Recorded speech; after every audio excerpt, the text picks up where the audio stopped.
Damn it यार। बड़े भाई, यार हमें एक बात समझ नहीं आ रही। हम सुबह से लेकर रात तक स्टडी करते रहते हैं, पढ़ते ही रहते हैं, बट स्टिल हमारे मार्क्स ही नहीं आ रहे। क्यों? ओए यार, मार्क्स आएंगे भी कैसे? बिकॉज तुम लोग मिस्टेक्स करते ही जा रहे हो, करते ही जा रहे हो। Hello friends, this is C A Piyush Goyal. आज की वीडियो में तुम्हारे साथ शेयर करूंगा वो कॉमन मिस्टेक्स जो जनरली स्टूडेंट्स करते ही आ रहे हैं अब तक, और करते ही रहते हैं। अब तक तुम भी करते ही आ रहे हो, बट आज के बाद तुम लोग मिस्टेक्स नहीं करोगे। बिकॉज आज तुम्हें मैं बता दूंगा तुम कहाँ कहाँ लैंग कर रहे हो, क्या मिस्टेक्स हैं जो तुम्हें अवॉइड करनी हैं।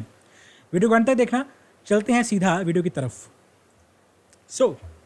सबसे पहले यार बात करते हैं पेपर वन अकाउंट्स की। अकाउंट्स को लेकर यार हमारे मन में एक जनरल परसेप्शन है। अगर मैं सी ए फाउंडेशन के अपना पेपर वन अकाउंट्स की बात करूँ प्राइमरली, अरे यार वही 11th और 12th क्लास के चैप्टर्स हैं यार, वही रेक्टिफिकेशन है और वही डेप्रिसिएशन है, अरे वही एन पी ओ अकाउंट्स है और वही पार्टनरशिप अकाउंट्स है, वही फाइनल अकाउंट्स है और वही डिवेंचर और शेयर अकाउंटिंग है। यार इसकी क्या प्रैक्टिस करनी रही। मेरे 12th क्लास में 95 मार्क्स आए हैं। अरे 95, अरे मेरे 97 आए हैं। थोड़े कम है, मैं 90 मार्क्स आए हैं। छोड़ के हम चले जाते हैं, प्रैक्टिस करते ही नहीं। मेरी बहन, मेरे भाई, तुम लोगों ने यार ये तो देख लिया कि चैप्टर्स ऑलमोस्ट सेम है, बट ये भूल चुके हो भाई कि लेवल सेम नहीं है। मेरी बहन, तू सी ए फाउंडेशन का एग्ज़ाम दे रही है। मेरे भाई, तो 12th का एग्ज़ाम नहीं दे रहा, तू सी ए फाउंडेशन के लेवल का एग्ज़ाम दे रहा है। भाई सी ए फाउंडेशन में ना जब चेकिंग होती है पेपर्स की, भाई उसमें हर एक चीज़ मैटर करती है। तुमने किस तरह फॉर्मेट बनाया है, तुमने working note proper neat and clean बनाया है नहीं बनाए, तुमने कटिंग ज़्यादा की है नहीं की, तुमने किस तरह फॉर्मेटिंग की है, प्रेजेंटेशन तुमने किस तरह की है एग्ज़ाम में। बॉस, हर चीज़ मैटर करती है, हर चीज़ मैटर करती है। सो गाइस, प्रैक्टिस करो। भले ही तुमको चैप्टर आता है नहीं आता अलग मैटर है, अच्छी तरह, इनफैक्ट अगर अच्छी तरह भी आता है ना तो स्टिल प्रैक्टिस करके जाओ यार। ऐसा बिल्कुल मत करना कि जो ऊपर ऊपर से देख जाते हैं हम प्रैक्टिस करते ही नहीं ना, ऐसा मत करना। प्रैक्टिस करके जाओ यार, practice makes a man perfect. बस प्रैक्टिस करके जाना अकाउंट्स में। बिकॉज मोस्टली होता क्या है कि यार पेपर वन हमारा अकाउंट्स का है, अकाउंट्स का पेपर डिफिकल्ट भी आ जाता है कई बार। बिकॉज लाइक होता क्या है कि अगर पेपर वन डिफिकल्ट डालेंगे आप इंस्टीट्यूट, तो बहुत से स्टूडेंट्स तो भाई वहीं पे दम तोड़ देते हैं अपना कि चल यार अकाउंट्स का पेपर मुश्किल आ रहा है, आगे अटेम्प्ट ही नहीं करते। सो इसलिए तुम्हारी और ज़्यादा जिम्मेदारी बन जाती है, इट्स रिस्पॉन्सिबिलिटी है, तो अच्छी तरह प्रैक्टिस करके जाओ अकाउंट्स की, ताकि यार हम पेपर फोड़ देंगे। नेक्स्ट चलते हैं यार, वेरी इंपॉर्टेंट थिंग, 1.5 डे। सी, हम लोग रिवीजन करते जा रहे हैं, प्रैक्टिस करते जा रहे हैं, सॉल्व करते जा रहे हैं, रिवीजन सब कुछ करते जा रहे हैं, राइट। बट यार हम इन सब में एक चीज़ भूल जाते हैं, 1.5 डे के लिए प्रिपेयर करना। मतलब एग्ज़ाम के पहले तुम्हारे पास 1.5 डेज होते हैं, ठीक है। देखो अब तो तुम लोग क्या कर रहे हो यार, 4-4 दिन, 5-5 दिन, 6-6 दिन भी लगा रहे हो एक सब्जेक्ट को रिवाइज करने के लिए। बट तुम्हारे पास यार एग्ज़ाम से पहले इतना टाइम नहीं होगा। वहाँ पे भाई तुम्हारे पास सिर्फ 1.5 डेज़ हैं, कोई 5-6 दिन नहीं है। तो आई एम सेइंग कि जब तुम आज रिवाइज कर रहे हो, लेट्स से तुम लॉ की रिवीजन कर रहे हो करंटली, तो लॉ की एग्जांपल लेते हैं। तो भाई अगर तुम लॉ के रिवीजन कर रहे हो ना, तो अभी से यार ये प्लान करके चलना तुम 1.5 डेज़ में कौन सा एक्ट पहले उठाओगे, कौन सा एक्ट बाद में उठाओगे। सीक्वेंस तक डिफाइन करके चलना कि बॉस मैं अकाउंट्स का पेपर देके जब आऊँगा इवनिंग में, तो सबसे पहले मैं अपना कॉन्ट्रैक्ट एक्ट उठाऊंगा, उसके बाद मैं पार्टनरशिप एक्ट उठाऊंगा, फिर मैं सोगा उठाऊंगा, फिर मैं एल उठाऊंगा, ये वो एंड सो ऑन। ताकि तुम्हें सोचना ना पड़ेगी यार मैंने करना क्या है, आखिर रिवाइज क्या करना है। अच्छा, और उसमें भी क्वेश्चन तक मार करके रखना, केस स्टडीज़, केस लॉस तक मार करके रखना कि जो तुम रेफर करके जाओगे 1.5 डेज़ में। बिकॉज अगर तुम चाहो कि सारा का सारा क्वेश्चन मैं सॉल्व कर जाऊँ, मतलब ही नहीं बनता। कैसे कर जाओगे, इतना सिलेबस है, वही कवर हो जाए वही बहुत बड़ी बात है। तो यार 1.5 डे के लिए पूरा प्रिपेयर करके चलना अभी से। इनफैक्ट साइड पर लिख के रखो कि मैं इस तरह चैप्टर्स को उठाऊंगा। लाइक जो मेरा अकाउंट्स का पेपर देके जिस दिन मैं आऊँगा उस दिन मैं ये वाले एक्ट करूँगा, ये वाले चैप्टर्स करूँगा, टॉपिक्स कवर करूँगा। नेक्स्ट डे मैं इस तरह ये टॉपिक्स कवर करूँगा, फिर मैं ये क्वेश्चन करूँगा and so on. Be prepare for that 1.5 day. Because अगर तुम उन 1.5 डे में बिखर गए ना यार, तो यार ये तुम्हारी पिछले 4-5 महीनों की मेहनत है ना, वो सारी की सारी भाई ख़त्म है। तो जस्ट बी रिमेंबर कि 1.5 डे में तुम्हें अच्छी तरह परफॉर्म करना है। Next thing, MTPs and RTPs। बहुत से स्टूडेंट्स, वैसे तो लाइक सभी के सभी स्टूडेंट सॉल्व करके जाते ही जाते हैं RTP MTPs को, इसमें कोई शक नहीं है।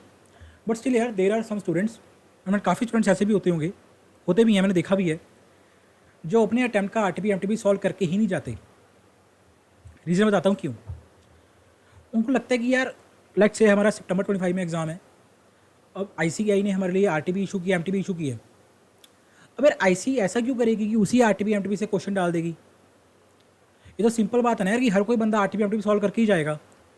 अब क्यों ही इंस्टीट्यूट डालेगी? ये तो सिंपल है, स्ट्रेट फॉरवर्ड। ये तो वही बात होगी कि यार पहले इंस्टीट्यूट ने क्वेश्चन बता दिया आरटीपी एमटीपी में, वही सेम उन्होंने उठा के डाल दिया, तो फ्री के नंबर हो गए एक तरह के। छोड़ यार, क्यों टाइम वेस्ट करना, आरटीपी एमटीपी हम पढ़ के ही नहीं जाते। ये पॉइंट ऑफ व्यू है स्टूडेंट्स का। बट मैं तुमको अपना पर्सनल एक्सपीरियंस बता रहा हूँ, सी इंटर का भी और सी फाइनल का भी। यार मेरे टाइम के आरटीपी में से 5 नंबर का क्वेश्चन सी इंटर लेवल पे भी आया था जब मैंने अपने इंटर के एग्ज़ाम दिए थे, और लास्ट ईयर जब मैंने फाइनल के एग्ज़ाम दिए थे अपने, तब भी 5 नंबर का क्वेश्चन भाई, आई थिंक इंटरनेट टैक्स का पेपर था वो, उसमें आया था। खुद सोचो यार। इनफैक्ट अगर तुमने पहले वो क्वेश्चन किया हुआ आरटीपी या एमटीपी में, ठीक है, और तुमने वो एग्ज़ाम में वो क्वेश्चन देखा, तुम्हारा कॉन्फिडेंस लेवल ना 7वें आसमान पर होगा। अरे यार ये तो वही क्वेश्चन है जो हमने किया था, इसका तो मैं कर ही दूंगा। सोचो सोचो सोचो, इतनी खुशी कोई ठिकाना ही नहीं है। बी श्योर, आईसीआई इंस्टीट्यूट अपना डाल देता है कभी कभी आरटीपी एमटीपी से सीधा स्ट्रेट फॉरवर्ड क्वेश्चन उठा के उसी डंड के आरटीपी से रोड से। तो प्लीज़ प्रिपेयर करके जाना, आरटीपी एमटीपी को बिल्कुल भी मत छोड़ना, बिल्कुल भी मिस आउट मत करना। Next another important thing, paper 3 QA.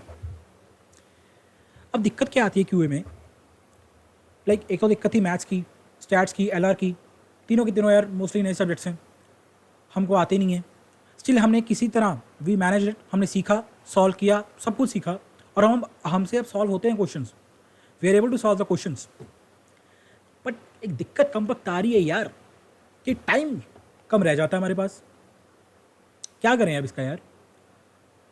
इसका एक सिंपल सा तुम्हें एक तरीका बताता हूँ, तुम किस तरह इसको कवर अप कर सकते हो। जब भी तुम लोग अपने पेपर 3 की प्रैक्टिस करने बैठते हो ना भाई, टाइमर ऑन करो अपने मोबाइल पर। देखो तुम्हारे पास है भाई 2 घंटे इस पेपर के लिए जो तुम्हें मिलते हैं, 2 आवर्स, और 100 मार्क्स का तुम्हारा पेपर है, ठीक है। तो ठीक है यार, देखो 100 क्वेश्चन है और 2 घंटे तुम्हें मिल रहे हैं। तो अगर तुम देखो 1 मार्क, एक क्वेश्चन के लिए तुम्हें कितना टाइम मिलता है? 1.2 मिनट्स तुमको स्पेंड करने हैं एक क्वेश्चन को करने के लिए। सीधा सीधा हिसाब है, तुम्हारे पास 1.2 मिनट्स हैं एक क्वेश्चन को करने के लिए, उसको पढ़ने के लिए, उसको समझने के लिए, और उसका आंसर टिक करने के लिए। ये सारे का सारा काम बॉस तुम्हें 1.2 मिनट्स में करना है, दैट्स इट। इसका सिंपल सा मतलब बैठ गया यार। अगर मैं बेसिक मैथ्स लगाऊं तो 30 मिनट्स में, एक आधे घंटे में तुमसे 25 क्वेश्चन सॉल्व होने चाहिए।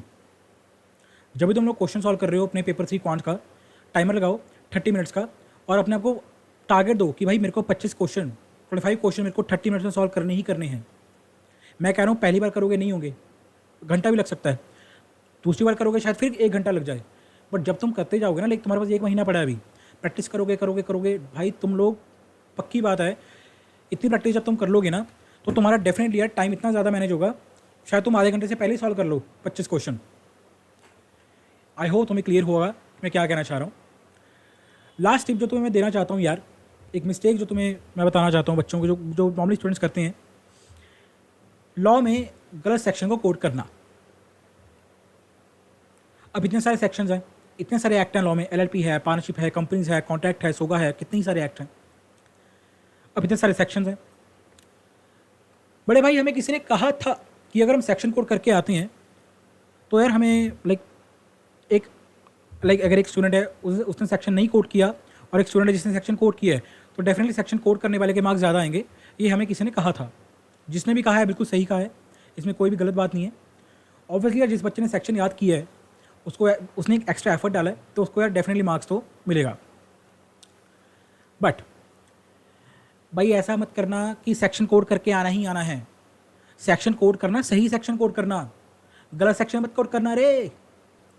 अगर सेक्शन आता है तो ही लिख कर आना, अगर नहीं आता तो भाई छोड़ आना, सिंपल लिख देना as per the provisions of this act and so on. जो भी लिखते हो तुम अपनी, तो तुम अपनी वर्डिंग फॉलो करते हो वही लिख के कंटिन्यू कर देना आंसर।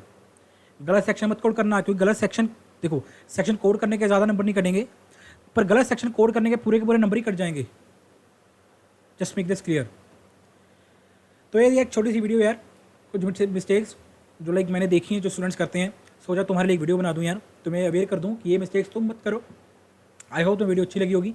अगर मैं वीडियो अच्छी लगी हो तो लाइक करना और चैनल को सब्सक्राइब कर लेना, बिकॉज तुम्हारा बड़ा भाई इसी तरह का कंटेंट लेके आता ही रहेगा। मिलता हूँ बॉस नेक्स्ट वीडियो में, तब तक के लिए #learn with save Piyush, bye bye.